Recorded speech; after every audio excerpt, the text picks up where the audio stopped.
সম্মানিত সুধী, এর আগে আমরা মধ্যক এবং প্রচুরক নির্ণয় করেছি। আজকে গড় নির্ণয় করব। গড় সমান A plus summation of f d by n into h.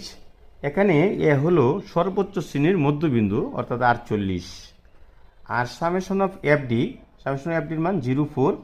এখানে তিন ধরনের সংখ্যা আছে, মাইনাস, প্লাস, জিরো। আমরা যদি মাইনাসগুলো যোগ করি 12 12 24, 24 আর 10 হলো -34।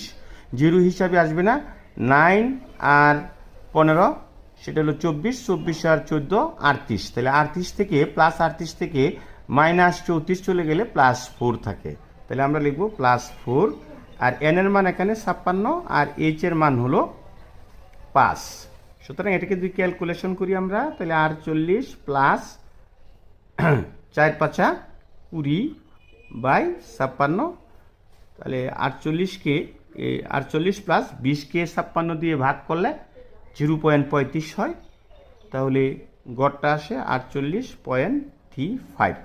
সেটাও ওই মধ্যক যে শ্রেণী, এই শ্রেণীর ভিতরে আছে। ধন্যবাদ।